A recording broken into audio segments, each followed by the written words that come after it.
नमस्कार दोस्तों, टीचिंग विषय में आप सभी का हार्दिक स्वागत है। सीटेट 20 अगस्त पेपर 1 का जो गणित का पेपर था उसके सटीक आंसर की आइए मिलान करते हैं। क्वेश्चन नंबर 31, निम्न में से कौन से कथन गणित की प्रकृति के बारे में सबसे उपयुक्त है?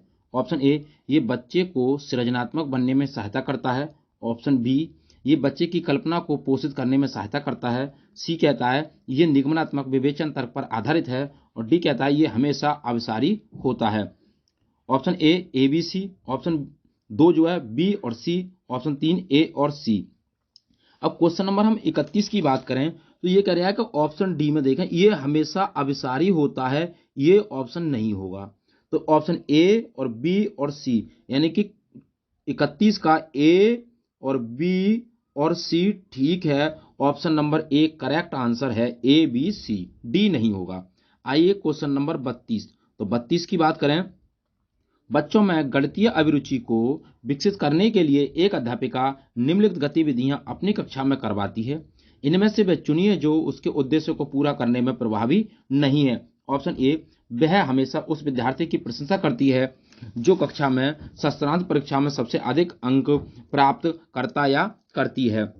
ऑप्शन 2, वह बच्चों को भारतीय गणितज्ञों और उनके योगदानों के वीडियो दिखाती है। ऑप्शन 3, वह कक्षा में गणितीय पहेलियां और जादुई वर्ग हल करने के लिए देती है। ऑप्शन 4, उन्होंने अपनी कक्षा में एक गणितीय कोना बनाया है। तो वह प्रशंसा करती है शस्त्रांत जो अच्छे अंक प्राप्त करने के लिए। ऑप्शन ए इस प्रश्न का करेक्ट आंसर हो जाएगा। क्वेश्चन नंबर 32 का कौन सा आंसर है? वह हमेशा उस विद्यार्थी की प्रशंसा करती है जो कक्षा में शस्त्रांत परीक्षा में सबसे अधिक अंक प्राप्त करता है, करेक्ट आंसर है। आइए क्वेश्चन नंबर 33 की बात करें, निम्न में कथनों में से कौन सा सही नहीं है? ऑप्शन ए, विद्यार्थियों की त्रुटियां उनके सोचने की प्रक्रिया के बारे में जानकारी देती हैं। ऑप्शन 2, गणित में त्रुटियां अधिगम का हिस्सा होती हैं। ऑप्शन 3, गणित में त्रुटियां शिक्षकों को उनके पाठ की योजना बनाने में मदद करती हैं। ऑप्शन 4, विद्यार्थियों को त्रुटियों को अनदेखा कर देना चाहिए।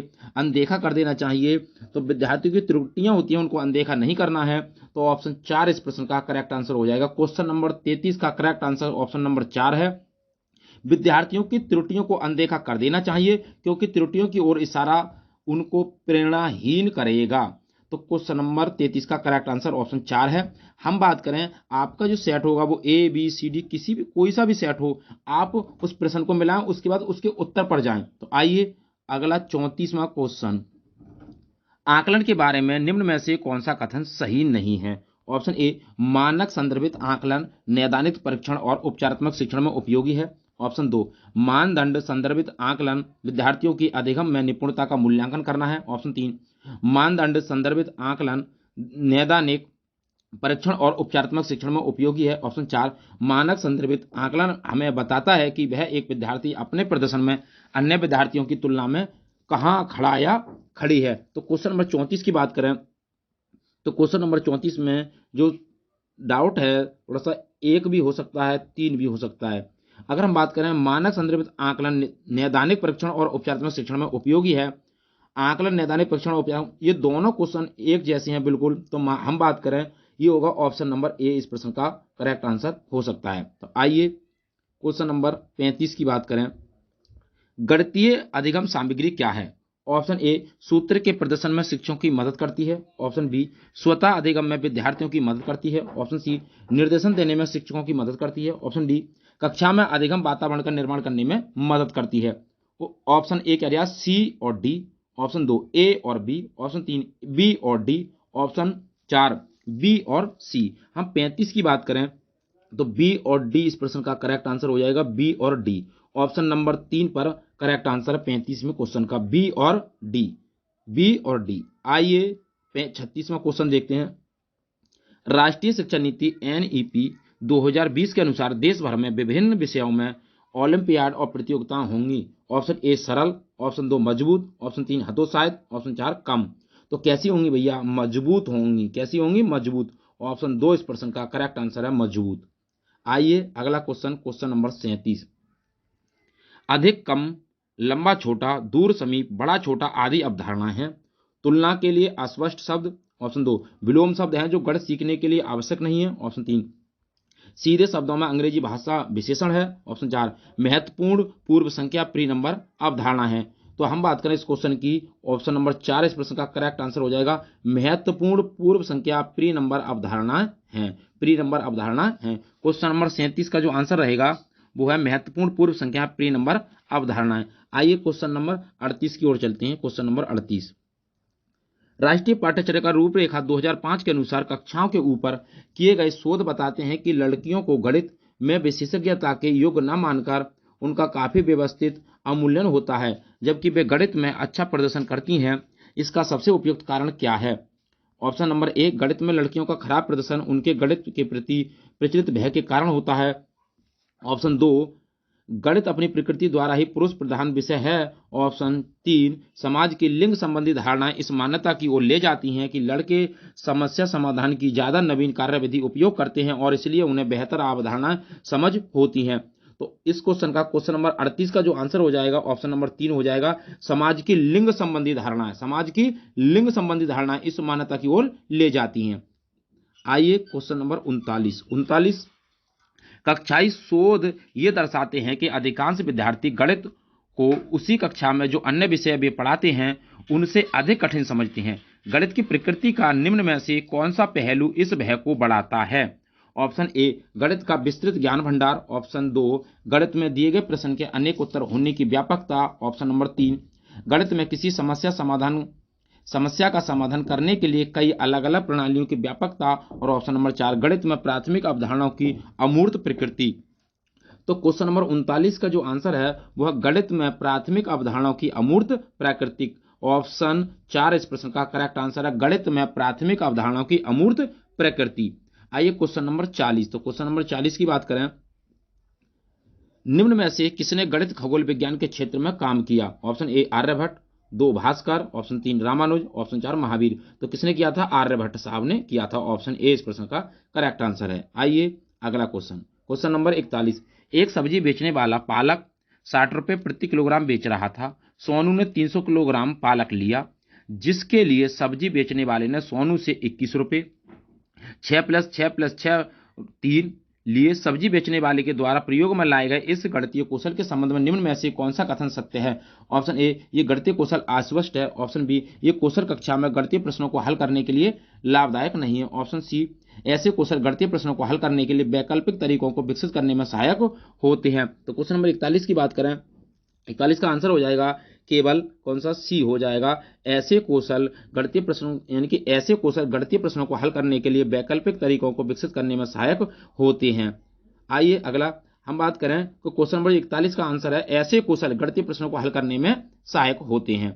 आइए क्वेश्चन नंबर हम बात करें 42 की। 42 क्या है? निम्न में से कौन सी परिस्थिति ये दर्शाती है कि बच्चे का ज्ञान का निर्माण स्वयं कर रहे हैं? ऑप्शन ए कक्षा का सर्वोत्तम छात्र छात्रा पहाड़ों को ऊंचे स्वर में पढ़ रही है और बाकी के विद्यार्थी उसके पीछे दोहरा रहे हैं। ऑप्शन 2 बच्चे एक साथ पहाड़ों का कविता पाठ कर रहे हैं। ऑप्शन 3 बच्चों को हस्तकौशल सामग्री जैसे संख्याओं के ग्रिड, आयताकार सारणियों में व्यवस्थित गीटियां दी गई हैं और वे इनका प्रयोग कर गुणन के पैटर्न खोज रहे हैं। तो इस क्वेश्चन का जो करेक्ट आंसर ऑप्शन 3 हो जाएगा।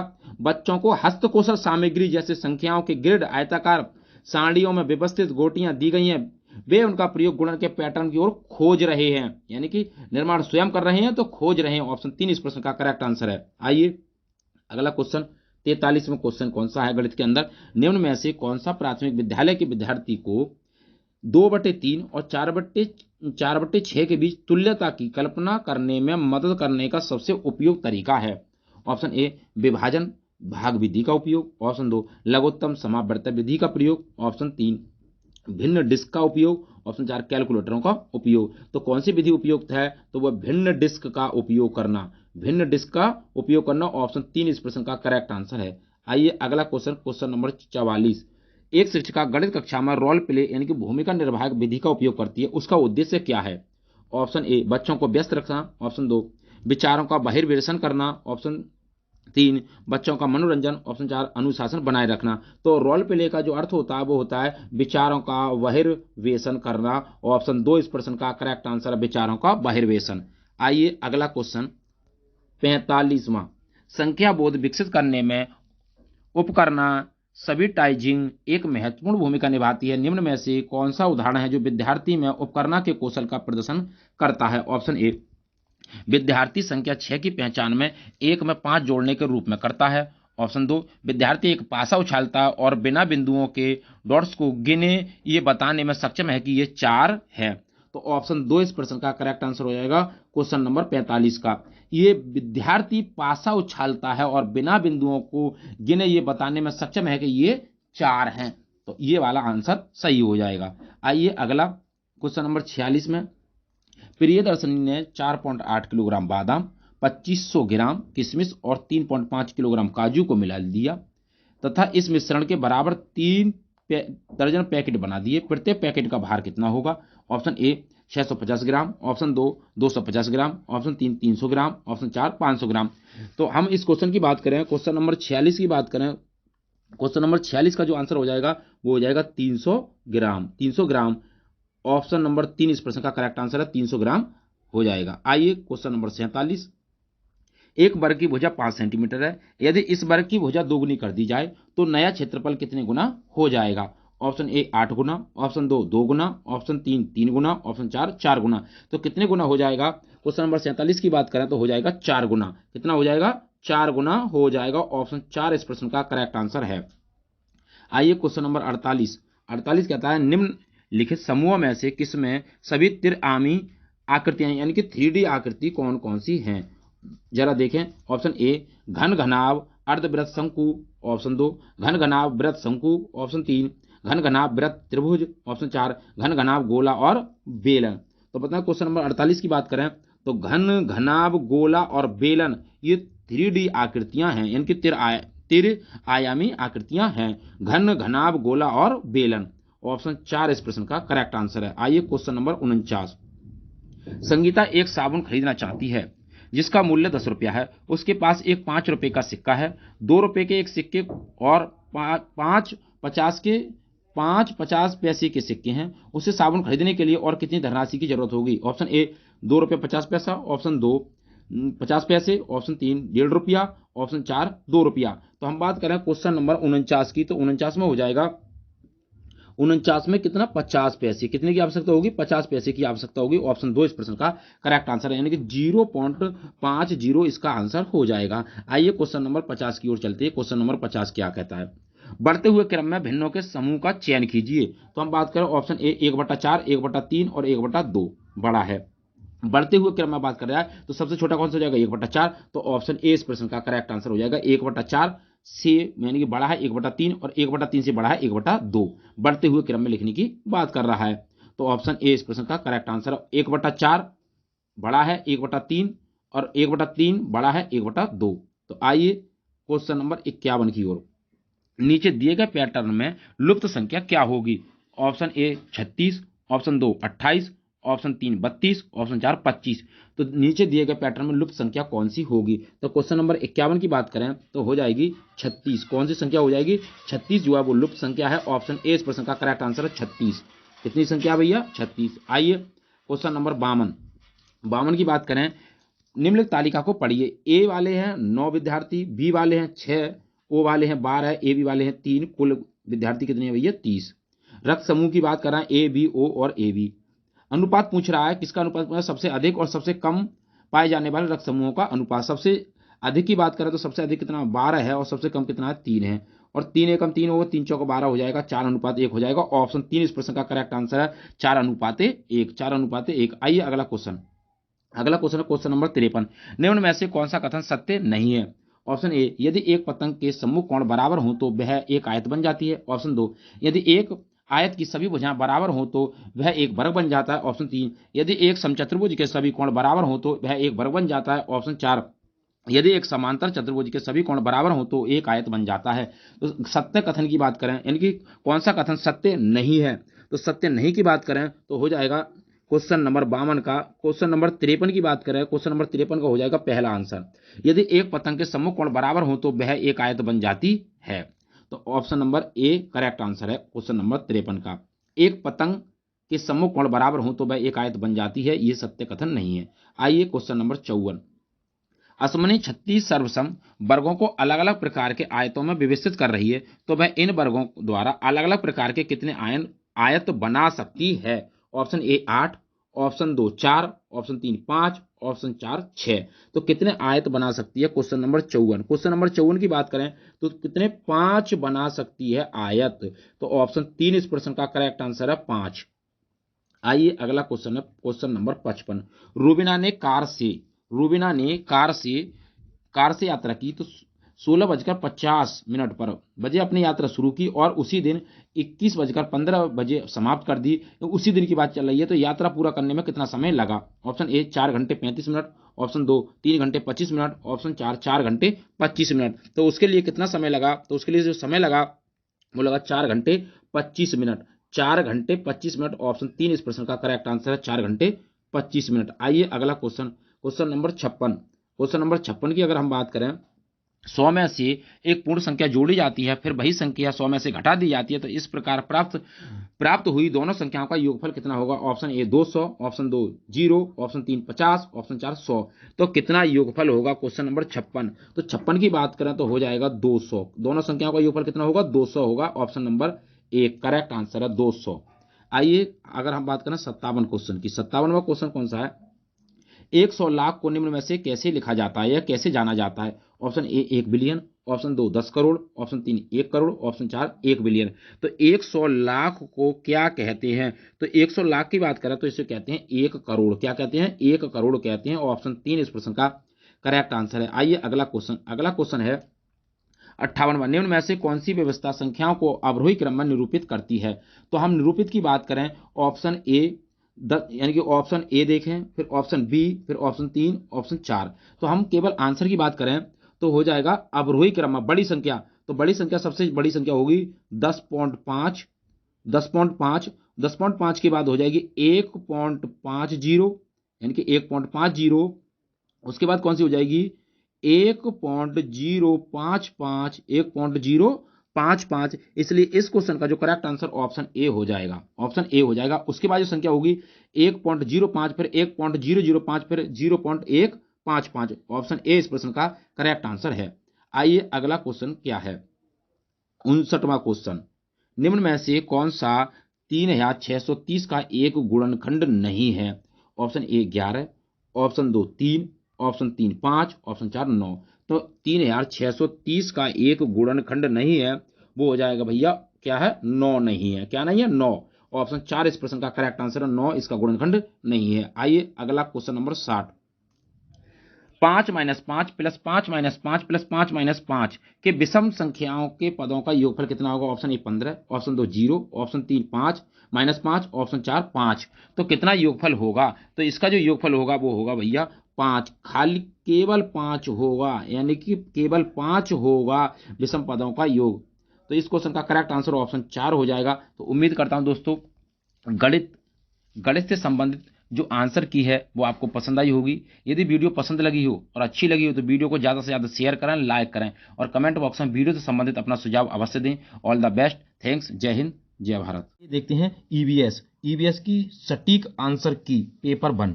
तो आइए पहला क्वेश्चन आपकी स्क्रीन पर। एक शिक्षिका ईवीएस शिक्षण के लिए अपने विद्यार्थियों के साथ तुल्यकालिक सिंक्रोनस संप्रेषण का चयन करना चाहती है, वह निम्न में से किसे चुनेगी? Option A phone call, pre recording video teleconferencing, option 2 email, social media post, phone call, option 3 त्वरित संदेश, blog, teleconferencing, option 4 video conferencing, online chat, शस्त्र, फोन। तो इस क्वेश्चन की बात करें तो किसे अधिक चुनेगी? सबसे पहले क्वेश्चन नंबर तो वीडियो कॉन्फ्रेंसिंग, ऑनलाइन चैट, शस्त्र, फोन। तो ऑप्शन 4 इस प्रश्न का करेक्ट आंसर हो जाएगा क्वेश्चन नंबर 61 का। आइए अगला क्वेश्चन देखते हैं। अगला क्वेश्चन नंबर 62। यदि थीम यात्रा रेलवे स्टेशन ईवीएस में एक सामुदायिक संसाधन के उपयोग को दर्शाता है, तो निम्न में से कौन पूरा करेगा थीम भोजन? ऑप्शन 1 कृषि फार्म, ऑप्शन 2 जंगल, ऑप्शन 3 दुकानदार, ऑप्शन 4 किसान। तो कौन पूरा करेगा भैया? किसान पूरा करेगा। ऑप्शन 4 इस प्रश्न का करेक्ट आंसर हो जाएगा। आइए अगला क्वेश्चन। ईवीएस शिक्षण के दौरान एक शिक्षक का बयान प्रश्न जो विद्यार्थियों को स्वयं या अपने साथियों की प्रतिक्रियाओं से उत्तर को विस्तृत करने के लिए प्रोत्साहित करता है। ऑप्शन 1 खोजपूर्ण प्रश्न, ऑप्शन 2 कंडीशनिंग, ऑप्शन 4 चेनिंग, ऑप्शन 4 परीक्षण और त्रुटि। तो कौन पूरा करता है क्वेश्चन नंबर हम बात करें खोजपूर्ण प्रश्न, ऑप्शन ए प्रश्न का करेक्ट आंसर है।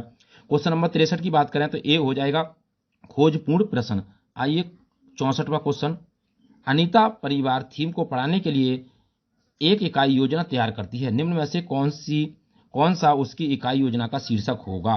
तो उसकी इकाई योजना के शीर्षक की बात करें क्वेश्चन नंबर 64 की तो होगा ऑप्शन नंबर 4 परिवार संबंध लिंग भूमिकाएं व्यवसाय बदलते समय में सामाजिक सांस्कृतिक इकाई के रूप में, यानी कि परिवार संबंध लिंग भूमिकाएं व्यवसाय बदलते समय में सामाजिक सांस्कृतिक इकाई के रूप में होगा। क्वेश्चन नंबर 64 का ऑप्शन नंबर 4। आइए क्वेश्चन नंबर 65 की बात करें।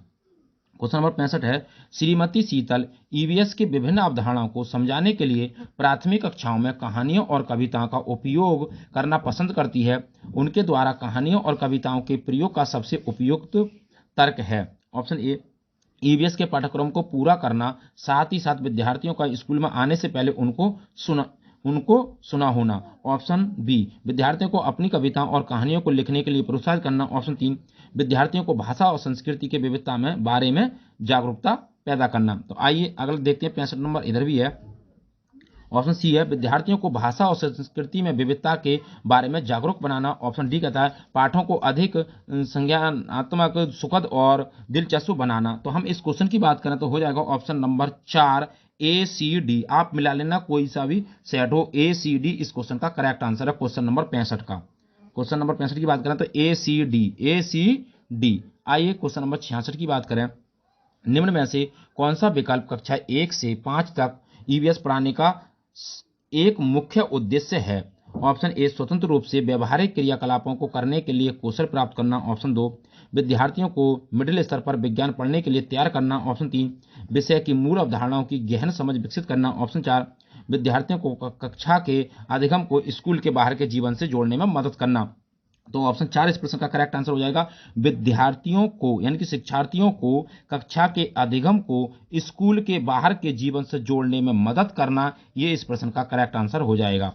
आइए अगला क्वेश्चन नंबर 67 में कहता है एक ईवीएस शिक्षक कक्षा में एक प्रयोग प्रदर्शित करता है जिसमें एक अंडा पानी के गिलास में डूब जाता है लेकिन पानी में नमक मिलाने पर तैरता है। विद्यार्थियों की पूछताछ के लिए वह निम्न में से कौन सी सबसे उपयुक्त व्याख्या दे सकती है। तो इस क्वेश्चन का जो करेक्ट आंसर हो जाएगा पानी के घनत्व के कारण अंडा तैरता रहता है, पानी के घनत्व के कारण अंडा तैरता है। ऑप्शन 2 इस प्रश्न का करेक्ट आंसर। आइए अगला क्वेश्चन कह रहा है कि ईवीएस के क्वेश्चन नंबर 68 ईवीएस के सीखने को अवलोकन पहचान वर्गीकरण आदि से संबंधित प्रक्रिया कौशल के लिए उन्मुख होने की आवश्यकता है, ये कह रहा है कथन। कारण क्या कहता है विभिन्न प्रक्रिया कौशल प्राप्त करने के माध्यम से ईवीएस के सीखने के परिणामों को हासिल करने की संभावना होती है। तो इस क्वेश्चन का जो करेक्ट आंसर हो जाएगा ऑप्शन यानी कि ए और आर दोनों सही हैं तथा आर ए की सही व्याख्या करता है। ऑप्शन 2 इस प्रश्न का करेक्ट आंसर है।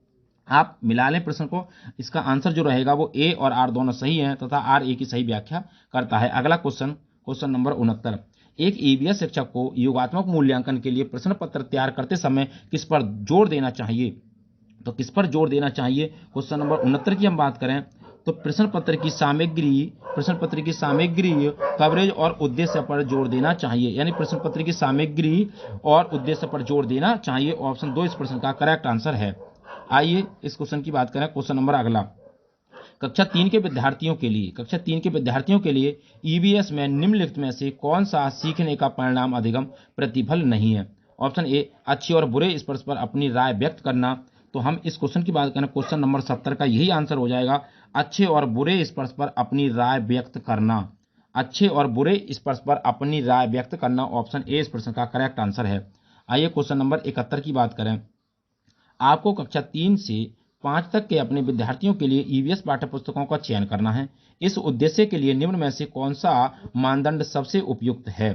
तो सबसे अधिक जो मानदंड उपयुक्त होगा क्वेश्चन नंबर हम 71 की बात करें तो पाठ्य पुस्तक बाल उन्मुख होनी चाहिए तथा लिंग जाति वर्ग और धर्म के आधार पर किसी भी रूढ़वादिता या अपमानजनक व्यवहार से रहित होना चाहिए, ये इस प्रश्न का करेक्ट आंसर हो जाएगा।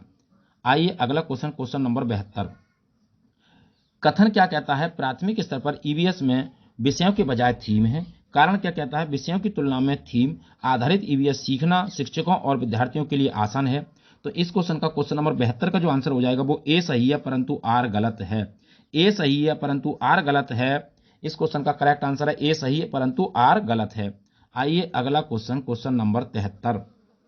आप ईवीएस के विद्यार्थियों के लिए व्यवहारिक गतिविधियों को प्रोत्साहित करना चाहती हैं, तो निम्नलिखित में से कौन सी क्रिया सबसे उपयुक्त है।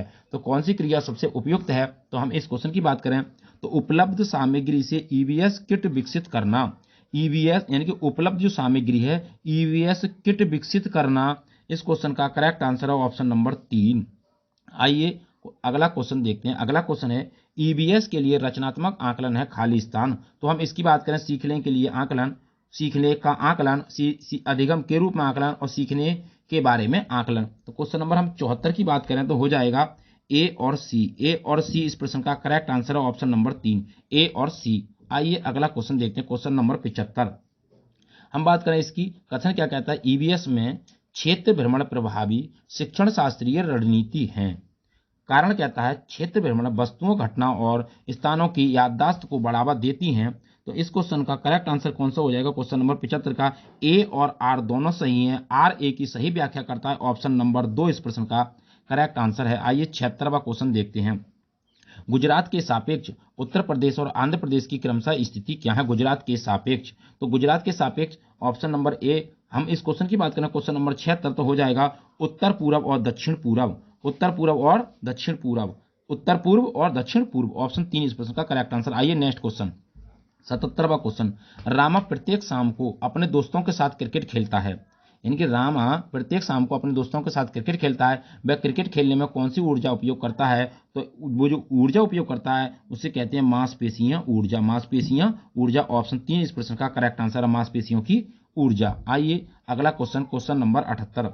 जब हम ईंधन जलाते हैं तो हमें कौन सी ऊर्जा प्राप्त होती है। हमें प्राप्त होती है कौन सी ऊर्जा, तो जब ईंधन जलाते हैं तो हमें जो ऊर्जा प्राप्त होती है उस ऊर्जा को कहते हैं ऊष्मा एवं प्रकाश ऊर्जा। ऊष्मा एवं प्रकाश ऊर्जा, ऑप्शन 2 इस प्रश्न का करेक्ट आंसर है। आइए अगला क्वेश्चन देखते हैं, क्वेश्चन नंबर 79 की बात करें। निम्न में से कौन सी असम में खाई जाने वाली चावलों की एक सामान्य किस्म है जो पकने के बाद चिपचिपे स्टफी हो जाते हैं, तो उसे कहते हैं बोरा चावल। कौन सा कहते हैं, बोरा चावल, ऑप्शन ए इस प्रश्न का करेक्ट आंसर है, बोरा चावल। आइए नेक्स्ट क्वेश्चन, अगला क्वेश्चन है बिहार राज्य के लोगों के लिए निम्न में से मधुमक्खी पालन कार्यक्रम आरंभ करने के वर्ष की सर्वश्रेष्ठ अवधि कौन सी है। अक्टूबर से दिसंबर। कौन सी है, अक्टूबर से दिसंबर, ऑप्शन ए करेक्ट आंसर है। आइए अगला question, question number 81। Question number 81 की हम बात करें तो क्वेश्चन नंबर 81 का कौन सा आंसर हो जाएगा, तो 81 की बात करें तो हो जाएगा ए का 4, यानी कि जीरा क्या हो जाएगा, छोटा परंतु खुशबूदार। और हम बात करें बी का कौन सा, केसर कौन सा होता है, पीले रंग का होता है। और मिर्च की बात करें तो मिर्च कहां से है, दक्षिण अमेरिका से। और लौंग की बात करें तो कील की तरह दिखाई देती है, इसलिए इस क्वेश्चन का करेक्ट आंसर ऑप्शन 2 हो जाएगा। यानी कि ए का 4, बी का 3, सी का 2 और डी का 1, ये प्रश्न इसका करेक्ट आंसर। आइए अगला क्वेश्चन देखते हैं, क्वेश्चन नंबर 82। बंगाल की खाड़ी का तटवर्ती राज्य केंद्र शासित प्रदेश कौन सा है, तो वो है कौन सा, उड़ीसा। कौन सा राज्य है, Orissa, option A correct answer है, उड़ीसा है, ऑप्शन नंबर 82, यानी क्वेश्चन नंबर 82 का ऑप्शन नंबर ए। आइए क्वेश्चन नंबर अगला है 83। जंगलों के बारे में निम्नलिखित कथनों पर विचार कीजिए। कुड़ुक भाषा में तोरांग का मतलब जंगल है। हाँ बिल्कुल बात ठीक है, ऑप्शन बी। झारखंड में ग्राम परिषद पंचायत लॉटरी के माध्यम से ये तय करती है कि किस परिवार को कृषि के लिए कितनी भूमि मिलेगी, ये प्रश्न हाँ ठीक नहीं है, ये मिजोरम का भैया। ऑप्शन सी देखें, जंगल अधिकार अधिनियम कानून 2007 उन लोगों को 15 वर्ष नहीं, यहाँ पर 25 वर्ष हो जाएगा, तो ना तो सी है और ना ही वी है। जरा डी देखें, अगर हम इस क्वेश्चन की बात करें 83 की, कौन सी 83 की, तो इस क्वेश्चन का जो करेक्ट आंसर हो जाएगा वो हो जाएगा ए और डी, यानी कि मिजोरम में लगभग 3/4 लोग जंगलों से जुड़े हुए हैं। तो इस क्वेश्चन का जो करेक्ट आंसर हो जाएगा वो हो जाएगा ए और डी, यानी कि ए डी इस प्रश्न का करेक्ट आंसर है। आइए अगला देखते हैं, ये है क्वेश्चन नंबर 4, इस प्रश्न का करेक्ट आंसर है ए और डी। आइए अगला क्वेश्चन देखते हैं, 84 क्वेश्चन की बात करें तो 84वां क्वेश्चन है 24 ग्राम प्रति ml घनत्व और 6 ml आयतन वाली वस्तु का द्रव्यमान कितना होगा, तो 24 गुणा 6 कितना हो जाएगा भैया, तो हो जाएगा 144 ग्राम। ऑप्शन 4 इस प्रश्न का करेक्ट आंसर है 144 ग्राम। 6 चौके होता है 24, तो 4 किसी के अंत में नहीं है भैया, हो जाएगा कौन सा, 144 ग्राम। आइए अगला क्वेश्चन 85। सांपों के बारे में गलत कथन बताना आपको, सांपों के बारे में कौन सा गलत कथन है। तो हम इस क्वेश्चन की बात करें, सांपों के बारे में 85 क्वेश्चन की बात करें तो वे अपने शिकार को चबाकर खाते नहीं भैया, वो निगलकर सीधा निगल जाते हैं। तो ऑप्शन ए 4 इस प्रश्न का करेक्ट आंसर है। वे अपने शिकार को चबाकर खाते हैं, ये गलत है, तो यही इस प्रश्न का आंसर है। आइए अगला क्वेश्चन देखते हैं।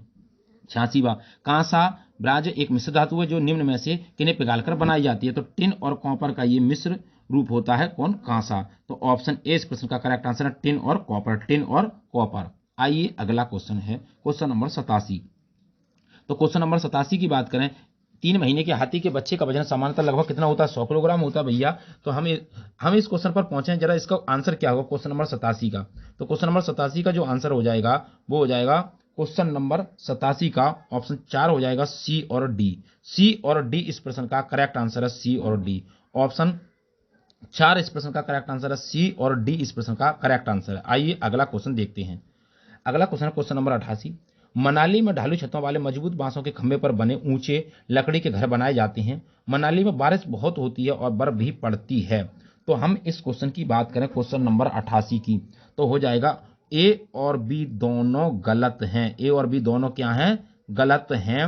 ऑप्शन 3 इस प्रश्न का करेक्ट आंसर है, ए और बी दोनों गलत हैं। आइए अगला क्वेश्चन देखते हैं क्वेश्चन नंबर 89। 89 की बात करें, दाब लगाने पर गैस को आसानी से संपीड़ित किया जा सकता है।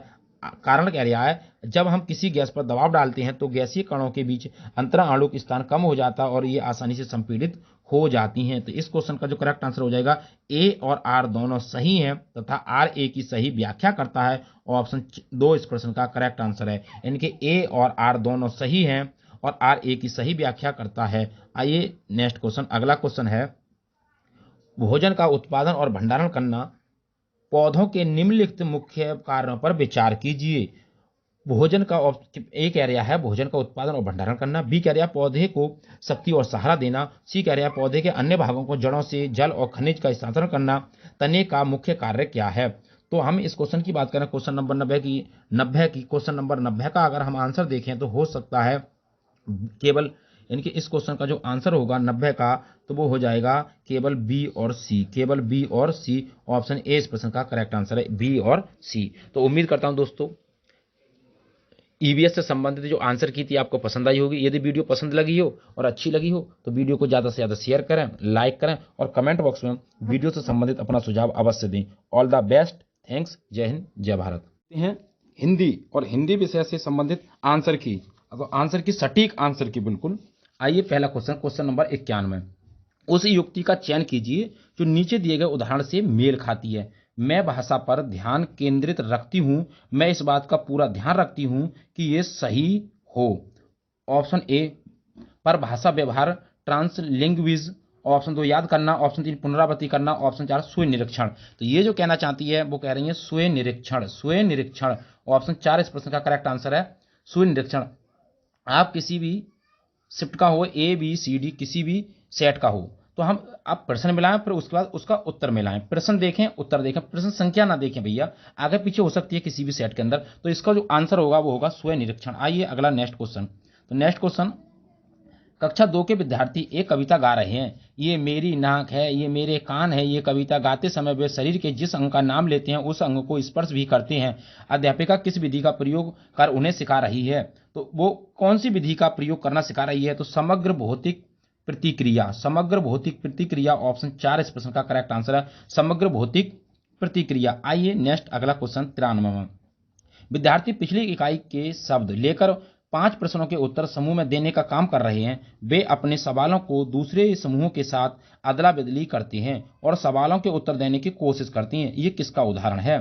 तो ये जो उदाहरण है क्वेश्चन नंबर 93 की बात करें, यह सहपाठी आकलन, सहपाठी आकलन इस प्रश्न का आंसर हो जाएगा ऑप्शन ए। आइए नेक्स्ट अगला क्वेश्चन, क्वेश्चन नंबर 94।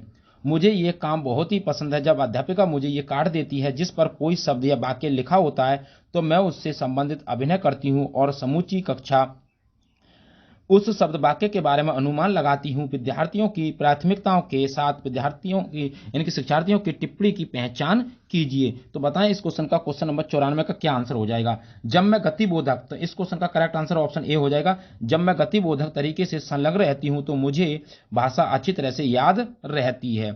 आइए नेक्स्ट अगला क्वेश्चन, 95वां कथन क्या कहता है, विद्यालय में प्रवेश करने वाले सभी बच्चे अपनी आयु के अनुसार भाषा के सक्षम प्रयोगकर्ता होते हैं। तर्क क्या कहता है, भाषिक और सांस्कृतिक विविधता के कारण वे अपनी योग्यता का प्रदर्शन नहीं कर पाते हैं। तो क्वेश्चन नंबर 95 की बात करें तो इस क्वेश्चन का आंसर हो जाएगा ए सही है परंतु आर गलत है। ए सही है परंतु आर गलत है, ऑप्शन 4 आंसर इसका है क्वेश्चन नंबर 95 का। आइए अगला 96 में देखते हैं। कक्षा 5 का मंजीत अपने अध्यापक से अलग शैली में बात करता है, अपने मित्रों से कुछ अलग तरीके से और एक 2 वर्षीय बच्चे से कुछ अलग तरीके से बात करता है। इसका तात्पर्य यह हुआ कि मंजीत जानता है कि सामाजिक स्थितियों में भाषा का प्रयोग किस तरह से करना है। भाषा के इस गुण को किस रूप में जाना जाता है, तो भाषा के इस रूप को उपयोगिता के रूप में जाना जाता है। उपयोगिता कहाँ किस रूप में उपयोग करना है, ऑप्शन 4 इस प्रश्न का करेक्ट आंसर उपयोगितावादी। आइए 96 के बाद 97वां क्वेश्चन। एक मां ने इस बात की ओर ध्यान दिया कि उसकी बच्ची कभी कभी ऐसे शब्द बोल जाती है जो ना तो उसने कभी किसी वयस्क से सुने हैं और ना ही अपने भाई बहनों से सुने हैं। इस बात को लेकर यह भ्रमित करती है कि क्योंकि उसका मानना है कि बच्चे अपने परिवार और आसपास के परिवेश में लोगों का अनुकरण करके भाषा सीखते हैं। उसका यह मत है कि किससे प्रतिध्वनित मेल खाना होता है। तो हम क्वेश्चन नंबर 97 की बात करें, व्यवहारवाद, तो ये इस प्रश्न का जो आंसर होगा वो हो जाएगा व्यवहारवाद, ऑप्शन 3 इस प्रश्न का करेक्ट आंसर है व्यवहारवाद। आइए अगला क्वेश्चन 98वां, कौशलों के उस समूह को क्या कहेंगे जो बच्चे औपचारिक पठन निर्देशन शुरू करने से पहले विकसित कर लेते हैं और जो बाद के अकादमिक कौशलों के लिए बुनियादी प्रदान करता है। तो इसे कहते हैं हम उद्गामी साक्षरता। उद्गामी साक्षरता कहते हैं, ऑप्शन ए इस प्रश्न का करेक्ट आंसर है उद्गामी साक्षरता। आइए अगला क्वेश्चन, क्वेश्चन नंबर 99वां, एक दादी नानी अपने घर में छोटे बच्चों को पुस्तकों से कहानियां पढ़कर सुनाना पसंद करती है। तो इस तरह से वे उन्हें पुस्तकों व नए विचारों से परिचित करवाती है, तो और बच्चे भी इस प्रक्रिया में सक्रिय रूप से संलग्न रहते हैं। इस तकनीक को किस रूप में जाना जाता है, तो इस तकनीक को किस रूप में जाना जाता है, तो इसको कहते हैं संभाषिक पठन। संभाषिक पठन कहते हैं, ऑप्शन 4 इस प्रश्न का आंसर हो जाएगा। आइए अगला क्वेश्चन है क्वेश्चन नंबर 100, पठन सिखाने का वह उपागम जिसमें मूल तत्वों जैसे वर्णों और स्वनिम से शुरू किया जाता है और जिसमें बच्चों को यह सिखाया जाता है कि वह समग्र रूप से पठन सीखने से पहले स्वनिम को शब्दों से मिलाया जाता है। इस उपागम को क्या कहेंगे, तो इस उपागम को क्या कहेंगे, क्वेश्चन नंबर 100 की बात करें, इस उपागम को कहेंगे संरचनात्मक उपागम। संरचनात्मक उपागम, ऑप्शन ए इस प्रश्न का आंसर हो जाएगा। आइए अगला क्वेश्चन, क्वेश्चन नंबर 101, ये कह रहा है कथन ध्वन्यात्मक वर्तनी के प्रयोग से सही वर्तनी लिखना सीखने की योग्यता मंद पड़ जाती है। तर्क क्या कहता है, जब बच्चे पारंपरिक वर्तनी के स्थान पर अपनी आविष्कृत वर्तनी का उपयोग करते हैं तो वह ये सही वर्तनी लिखने की योग्यता को मंद करती है। तो बताएं इस क्वेश्चन की अगर हम बात करें, ये इस क्वेश्चन का आंसर हो जाएगा ए गलत है परंतु आर सही है। ए गलत है परंतु आर सही है, ऑप्शन ए इस प्रश्न का आंसर हो जाएगा। आइए अगला क्वेश्चन, क्वेश्चन नंबर 103, कक्षा 3 की अध्यापिका अपने शिक्षार्थियों को नई शब्दावली से परिचित करवा रही है। निम्न में से कौन सा नई शब्दावली सिखाने का प्रभावशाली तरीका है, तो कौन सा प्रभावशाली तरीका होगा। क्वेश्चन नंबर 103 की बात करें तो अध्यापिका स्थिति विशेष के अनुसार उस शब्द का अर्थ समझने की कोशिश कर रही है, अर्थ समझाने की कोशिश कर रही है। इस प्रश्न का आंसर हो जाएगा ऑप्शन नंबर 4, अध्यापिका स्थिति विशेष के अनुसार उस शब्द का अर्थ समझाने की कोशिश करें। आइए अगला क्वेश्चन देखते हैं, क्वेश्चन नंबर 104, भाषा सीखना किससे संबंधित है, तो भाषा सीखना किससे संबंधित है, तो भाषा की अगर हम बात करें क्वेश्चन नंबर 104, तो 104 का जो आंसर हो जाएगा वो कौशल से संबंधित है। ऑप्शन ए इस प्रश्न का करेक्ट आंसर हो जाएगा कौशल। आइए अगला क्वेश्चन देखते हैं, 105 की बात करें। 105 में जो क्वेश्चन है बड़ा है थोड़ा, इसका आंसर देखें केवल, इसका आंसर क्या होगा, इसका आंसर हो जाएगा ऑप्शन नंबर 2, यानी कि ए का क्या हो जाएगा, ए का हो जाएगा बी, ए का बी और बी का क्या हो जाएगा फर्स्ट, और सी का क्या हो जाएगा, सी का हो जाएगा 2, सी का 2 और डी का क्या हो जाएगा 4 और ई का क्या हो जाएगा 3, यानी कि ई का क्या हो जाएगा 3 हो जाएगा। आप मिला लें अपने अपने सेट के अनुसार। आइए अगला क्वेश्चन देखते हैं, यह है पद्यांश। अब पद्यांश पर आधारित क्वेश्चन है, पद्यांश को पढ़ें तो थोड़ा समय लगेगा आपके, हम केवल आंसर पर पहुंचते हैं, सीधा सीधा आंसर पर। आइए पहले का आंसर 106, गद्यांश के अनुसार सबसे धन्यवाद कहने का कारण नहीं है, तो क्या नहीं है धन्यवाद कहने का कारण, गद्यांश के अनुसार बताना है आपको। तो हम 106 की बात करें तो दया, ऑप्शन नंबर ए हो जाएगा दया। दया धन्यवाद कहने का कारण नहीं है गद्यांश के अनुसार। आइए अगला क्वेश्चन नंबर 107। हर बुराई अज्ञान के अंधकार में फैलती है, इसका तात्पर्य क्या है? तो अज्ञानता के कारण बुराइयां फैलती हैं, अज्ञानता के कारण बुराइयां फैलती हैं। ऑप्शन 4 इस प्रश्न का करेक्ट आंसर हो जाएगा, अज्ञानता के कारण बुराइयां फैलती हैं। आइए क्वेश्चन नंबर 108। सुख दुख का कारण क्या है? तो सुख दुख का जो कारण क्या हो जाएगा? प्रारंभ, भाग्य, दुर्भाग्य या कर्म। तो सुख दुख का जो कारण है वो हो जाएगा कर्म। क्या हो जाएगा? कर्म। ऑप्शन 4 इस प्रश्न का करेक्ट आंसर है, कर्म इसका आंसर हो जाएगा सुख दुख का। आइए अगला क्वेश्चन, क्वेश्चन नंबर 109। गद्यांश के अनुसार प्रायश्चित के साथ साथ मानव को क्या करना चाहिए? तो गद्यांश के अनुसार 109 की बात करें हम, तो इस क्वेश्चन का जो आंसर हो जाएगा वो हो जाएगा पुरुषार्थ। क्या हो जाएगा? पुरुषार्थ, पुरुषार्थ। ऑप्शन 3 इस प्रश्न का करेक्ट आंसर है, पुरुषार्थ। आइए क्वेश्चन नंबर अगला 110। मन की कोठरी को स्वच्छ रखें से क्या तात्पर्य है? तो मन की कोठरी को स्वच्छ रखने से क्या तात्पर्य है? तो इस क्वेश्चन का जो करेक्ट आंसर हो जाएगा वो मन से बुरे भावों का निष्कासन, मन से बुरे भावों का निष्कासन करना। ऑप्शन 3 इस प्रश्न का करेक्ट आंसर है, यानी मन से बुरे भावों का निष्कासन। आइए अगला क्वेश्चन 111। जीवन का मुख्य लक्ष्य क्या है? तो जीवन का मुख्य लक्ष्य क्या है गद्यांश के अनुसार? तो वो जाएगा ईश्वर के प्रति आभार प्रकट करना, ईश्वर के प्रति आभार प्रकट करना। ऑप्शन 3 इस प्रश्न का करेक्ट आंसर है। आइए अगला क्वेश्चन, क्वेश्चन नंबर 112 देखते हैं। स्वार्थी का विलोम क्या है? तो स्वार्थी का विलोम हो जाएगा निस्वार्थ। क्या हो जाएगा? निस्वार्थ, यानी कि स्वार्थ का विलोम क्या हो जाएगा? निस्वार्थ। ऑप्शन ए इस प्रश्न का करेक्ट आंसर। आइए अगला क्वेश्चन देखते हैं 113। मानवीय शब्द में प्रत्यय कौन सा है? तो मानवीय शब्द में जो प्रत्यय है वो ये प्रत्यय है। ऑप्शन 3 इस प्रश्न का करेक्ट आंसर है, ये प्रत्यय है। कौन सा? ये प्रत्यय है मानवीय में। आइए अगला क्वेश्चन देखते हैं। अगला क्वेश्चन है कौन सा शब्द युग्म समूह से अलग है? तो जो अंधकार अंधेरा जो शब्द युग्म है जो क्या सबसे अलग है, यानी कि शुद्ध का अशुद्ध होता है, सुख का दुख होता है, ज्ञान का अज्ञान होता है, लेकिन अंधकार का अंधेरा नहीं होता है। तो ऑप्शन 4 इस प्रश्न का करेक्ट आंसर है, ऑप्शन नंबर 4 अंधकार का अंधेरा। आइए अगले क्वेश्चन की ओर चलते हैं। यह है पद्यांश पर आधारित क्वेश्चन। 115 से 120 तक के जो प्रश्न है वो पद्यांश पर आधारित हैं। तो ये पद्यांश से थोड़ा समय लगेगा इसको पढ़ने में। आइए देखते हैं, सीधे सीधे आंसरों पर चलते हैं। कविता का मुख्य स्वर क्या है? तो कविता का मुख्य स्वर क्या है? तो कविता का जो मुख्य स्वर है वो है स्त्री शक्ति। क्या है? स्त्री शक्ति। इस क्वेश्चन का करेक्ट आंसर क्या हो जाएगा? स्त्री शक्ति। आइए अगला क्वेश्चन 116। कविता के अनुसार स्वतंत्रता प्राप्ति में स्त्री की भूमिका क्या है? तो कविता के अनुसार स्वतंत्रता प्राप्ति में स्त्री की भूमिका क्या है? तो स्त्री की जो भूमिका बताएं, क्वेश्चन नंबर 16 को जरा देखें तो हो जाएगी संज्ञान योग्य। संज्ञान यानी कि थोड़ा देखें इस क्वेश्चन की हम बात करें तो हो जाएगा संज्ञान योग्य। इस प्रश्न का दूसरा आंसर सही है। आइए अगला देखते हैं।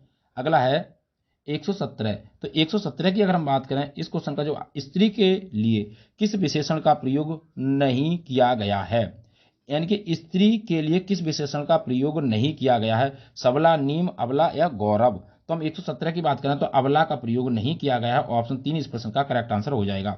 आइए अगला क्वेश्चन 118वां देखते हैं। 118वां क्वेश्चन, स्त्री की निर्माणकारी शक्ति का भाव कविता के किस पंक्ति में निहित है? तो स्त्री की निर्माणकारी शक्ति का भाव कविता की किस पंक्ति में निहित है? तो हम बात करें 100, इस क्वेश्चन का जो करेक्ट आंसर हो जाएगा 118वें का युग निर्माण तुम्हें, यानी कि हम इस क्वेश्चन की बात करें क्वेश्चन नंबर 117 और 118। तो 118 का हो जाएगा युग निर्माण तुम्हें करना है, यानी कि युग निर्माण तुम्हें करना है। ऑप्शन ए इस प्रश्न का करेक्ट आंसर है, युग निर्माण तुम्हें करना है। आइए अगला क्वेश्चन 119वां। कविता के अनुसार स्त्री को क्या कहा गया है? तो हम कविता के अनुसार बतानी है। अब कविता को थोड़ा समय लगेगा तो हम देखते हैं। स्वयं की शक्ति को पहचानना होगा, स्वयं की शक्ति को पहचानना होगा। ऑप्शन 3 इस प्रश्न का करेक्ट आंसर है, यानी कि स्वयं की शक्ति को पहचानना होगा। आइए अगला क्वेश्चन देखते हैं 120वां। तो 120वें क्वेश्चन की बात करें, जननी हो संपूर्ण जगत की पंक्ति में कौन सा अलंकार है? जननी हो संपूर्ण जगत की में पंक्ति में कौन सा अलंकार है? तो बार बार शब्दों की रिपीटेशन नहीं है, अनुप्रास नहीं होगा। उपमा की बात करें तो शीशा नहीं है भैया, और शब्दों का 2 बार रिपीटेशन नहीं है तो यमक भी नहीं होगा। ऑप्शन 3 इस प्रश्न का करेक्ट आंसर हो जाएगा, रूपक अलंकार है इसमें। कौन सा अलंकार है? रूपक अलंकार। जननी हो संपूर्ण जगत की रूपक अलंकार इसमें है। तो उम्मीद करता हूं दोस्तों